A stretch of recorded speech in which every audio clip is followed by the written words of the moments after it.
ठीक है सोच साहब, तो आज हम लोग बात करेंगे क्रोनिक डायरिया के बारे में। तो क्रोनिक डायरिया का बेसिकली हम लोग को थोड़ा सा आइडिया होना चाहिए कि क्या होता है क्रोनिक डायरिया, कैसे होता है, क्यों होता है, ठीक है ना। क्योंकि आपके जो है जीआई में अगर आप लोग किसी भी मेडिसिन की ओपीडी में बैठे हो तो एक फ्रीक्वेंट कंप्लेन आती है कि डॉक्टर साहब मेरे को डायरिया हो रहा है, मेरे को लूज़ मोशंस हो रहे हैं, राइट। तो आप लोग को ये पता होना चाहिए, ठीक है। आपको एज ए MBBS ग्रेजुएट भी आपको इस चीज़ के ऊपर बहुत ही डिटेल नॉलेज होनी चाहिए। तो डेफिनेशंस ऑफ डायरिया के क्या क्या डेफिनेशंस हो सकते हैं? Any increase in frequency of bowel movements और decrease in consistency of stool in 24 hour time period. कोई भी अगर देखो, मान लो कि फ्रीक्वेंसी बढ़ गई, इंक्रीज फ्रीक्वेंसी होगी बाउल मूवमेंट्स की। अगर बाउल मूवमेंट्स की फ्रीक्वेंसी बढ़ गई तो ऑब्वियसली आपकी जो स्टूल का जो निकलने का फ्रीक्वेंसी वो भी बढ़ जाएगा। या तो डिक्रीज कंसिस्टेंसी, कंसिस्टेंसी आपकी स्टूल की कम हो जाए, ठीक है। कंसिस्टेंसी आपकी मतलब वो सॉलिड था पहले, अभी सेमी सॉलिड हुआ, अभी वाटरी कंसिस्टेंसी हो गया। Decrease in consistency in 24 hour time period, 24 hour time period में इसकी ये दोनों चीज़ें हो जाए, चाहे तो फ्रीक्वेंसी बढ़ जाए बाउल मूवमेंट की या तो कंसिस्टेंसी डिक्रीज कर जाए। At least 200 gram of dry weight of stool per day. अभी देखो क्या होता है ना कि 200 ग्राम का ड्राई वेट का अगर हम लोग देख के चलते हैं तो 200 ग्राम ड्राई वेट का स्टूल हमारी बॉडी निकालती है, ठीक है ना, 200 ग्राम ड्राई वेट का।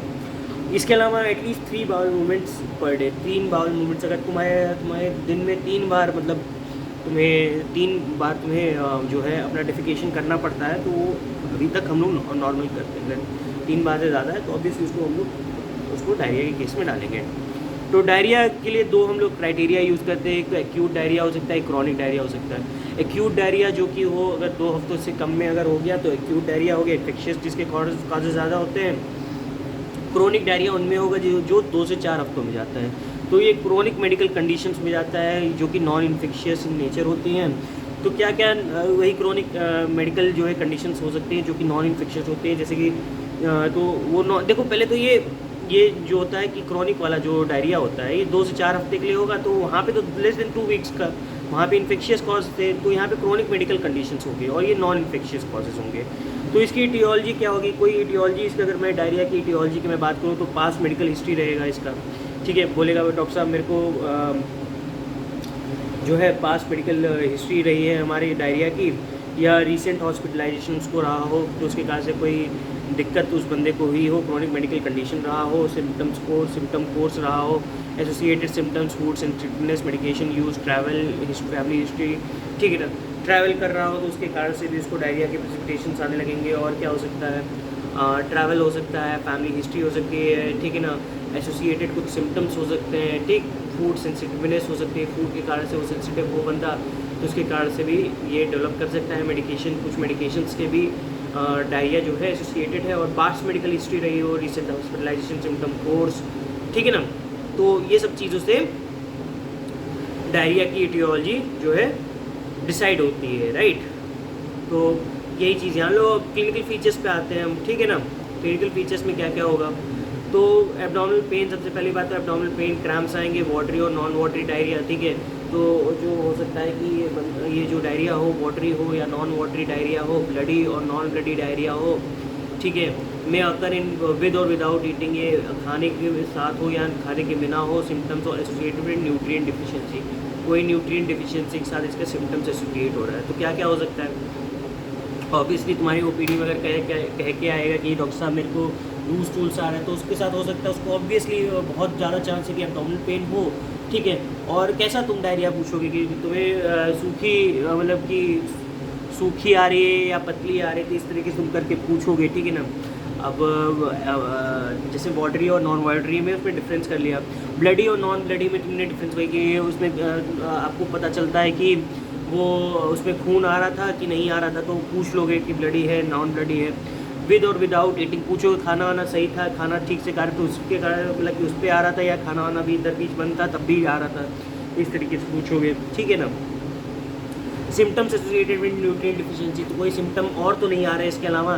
जैसे मान लो डायरिया हो गया, ठीक है, सारे न्यूट्रिएंट्स का लॉस हो गया, तो और कोई मैनिफेस्टेशंस आ रहे हैं उसको, ठीक है। और कोई मैनिफेस्टेशन जैसे कि मान लो कि उसको पेरिफेरल न्यूरोपैथी लेके आ रहा है लेकिन उसको क्रोनिक डायरिया की हिस्ट्री रही हो, तो आप समझ जाओगे कि हाँ हो सकता है इसको विटामिन B12 का लॉस हो रहा हो, तो इसके कारण से पेरिफेरल न्यूरोपैथी इसको डेवलप हो रही हो। तो तुम क्या करोगे? पहले डायरिया ट्रीट करोगे, फिर विटामिन B12 का करेक्शन करोगे, तो फिर क्या होगा? पेरिफेरल न्यूरोपैथी ठीक हो जाएगा अपने आप, ठीक।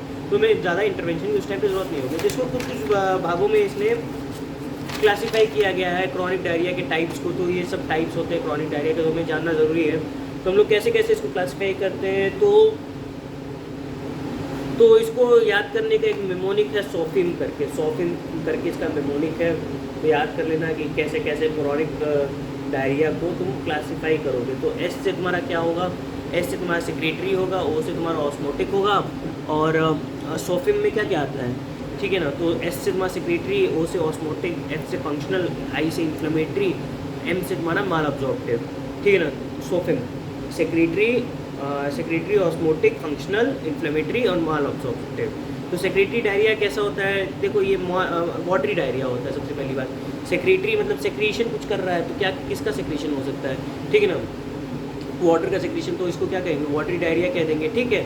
Watery diarrhoea with and without food ये हो सकता है सेक्रेटरी डायरिया। वाटरी डायरिया है तो विद और विदाउट फूड दोनों के केसेस में हो सकता है। और इसमें क्या हो सकते हैं, नॉक्टर्नल सिम्टम्स हो सकते हैं, ठीक है। वाटरी डायरिया हो सकता है विद और विदाउट फूड के कारण से हो सकता है। कोई नॉक्टर्नल सिम्टम्स आ रहे हैं, मतलब रात को सिम्टम्स आ रहे हैं इसके सेक्रेटरी डायरिया के, ठीक है। इसके कॉजेज़ क्या क्या होंगे सेक्रेटरी डायरिया के, तो एक तो मेडिकेशंस के कारण से सेक्रेटरी डायरिया हो सकता है, जैसे स्टिमुलेंट्स, लैक्सेटिव, ठीक है ना। कोई स्टिमुलेंट्स दे रहे हैं बंदे को या कोई लैक्सेटिव दे रहे हैं बंदे को, ठीक है, तो उसके कारण से भी ये डायरिया जो है डेवलप कर सकता है, ठीक है।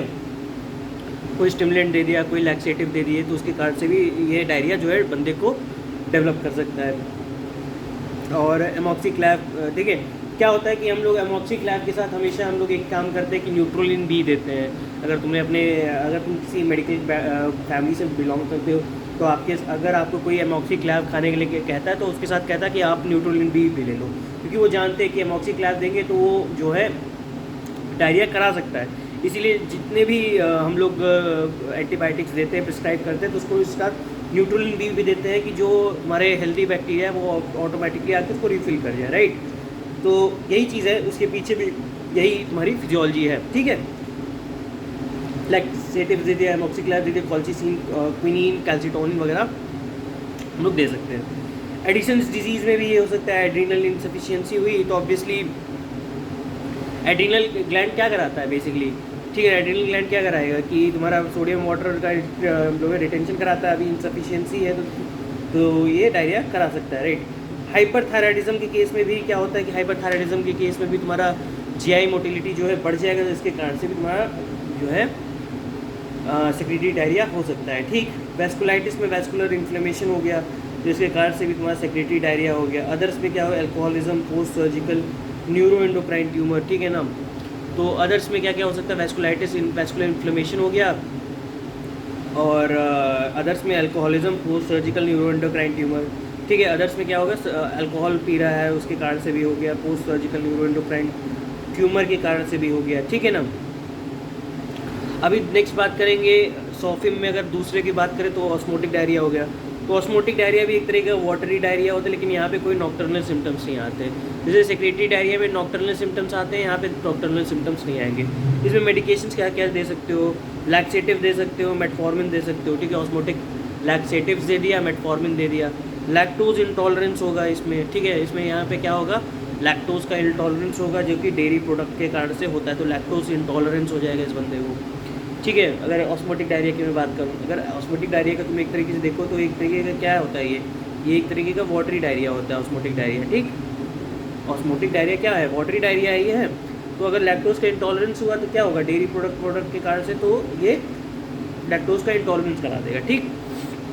ये क्या करा सकता है, फ्रक्टोज का भी इंटॉलरेंस कराता है, तो fruits, high fructose corn syrup, उसके कारण से भी ये फ्रक्टोज का इंटॉलरेंस कराएगा, तो ऑस्मोटिक डायरिया ये करा सकता है, राइट। और high consumption of sugar and alcohol, chewing gum, ठीक है ना। तो इसका अगर मैंने ज़्यादा कंजम्पशन किया तो ऑब्वियसली ये ऑस्मोटिक डायरिया करा सकता है, ठीक है। फ्रक्टोज, लैक्टोज, इन सब की इंटॉलरेंस है, और उसके अलावा high consumption of sugar and alcohol, उसके कारण से भी ये क्या करा सकता है, ऑस्मोटिक डायरिया करा सकता है। High consumption of sugar and alcohol, sugar and alcohol ज़्यादा अगर ले रहे हो तो उसके कारण से भी तुम्हारा ऑस्मोटिक डायरिया प्रेसिपिटेट हो सकता है, ऑस्मोटिक डायरिया प्रेसिपिटेट हो सकता है। फंक्शनल डायरिया की मैं बात करूँ तो फंक्शनल डायरिया में सबसे पहली बात तो वाटरी डायरिया होगा, ऑब्वियसली ये भी वाटरी डायरिया है।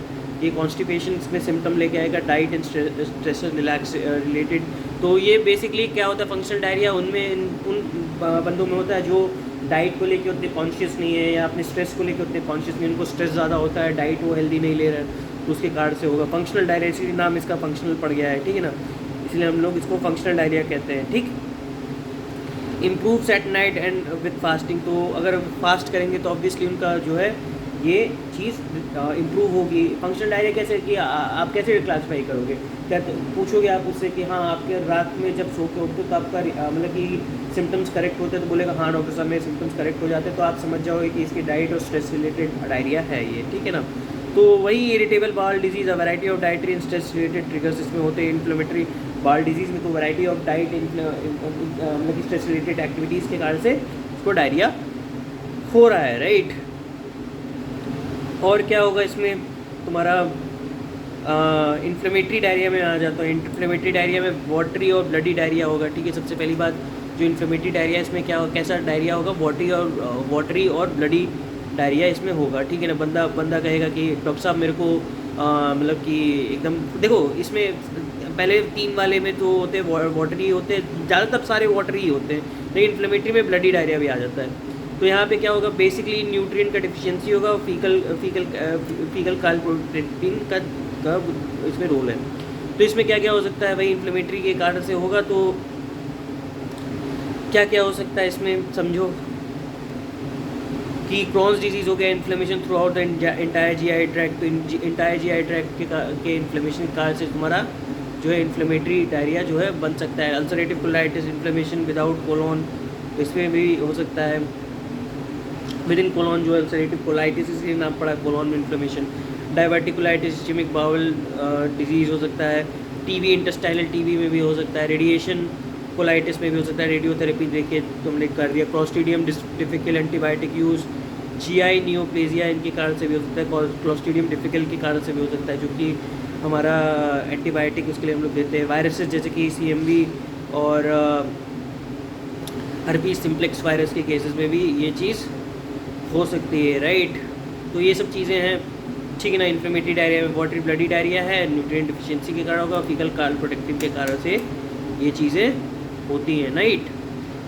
और इसमें एक चीज़ और जान लो कि नेक्स्ट हम लोग बात करेंगे मॉल अब्जॉर्प्टिव डायरिया के बारे में। तो वाटरी डायरिया होता है, स्टेटोरिया इसमें होगा, न्यूट्रिएंट डिफिशिएंसी में होगी।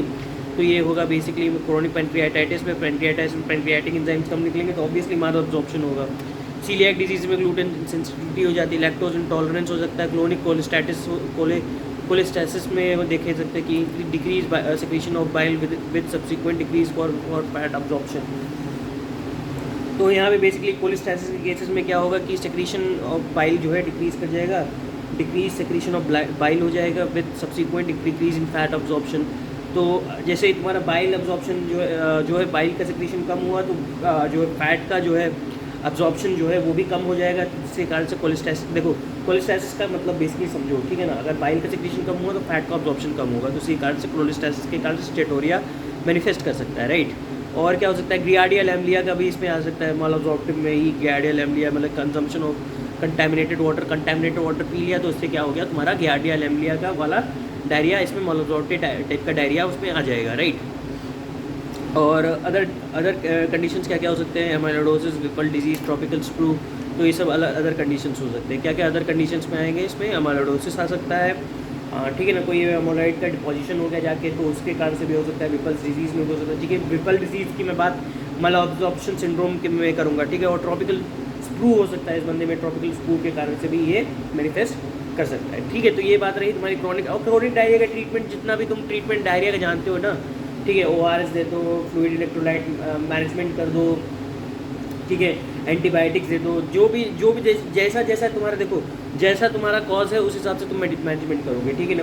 सिम्टोमेटिक मैनेजमेंट है क्रोनिक डायरिया का, तो इसलिए मैंने लिखा नहीं है, ठीक है। जनरल मैनेजमेंट में वही, ठीक है ना। टू IV लाइन दे दो, वाइट बोर्ड कैनुला के साथ फ्लूइड इलेक्ट्रोलाइट मैनेजमेंट कर दो, ठीक है, रिसर्सिटेशन स्टार्ट कर दो, और वही एंटीबायोटिक्स इफ रिक्वायर्ड। इसके बाद ORS का टैबलेट दे दो, रिहाइड्रेशन करो, कितना रिहाइड्रेशन, कैसे फ्लूइड देना है, ये सब पता ही है तुम्हें।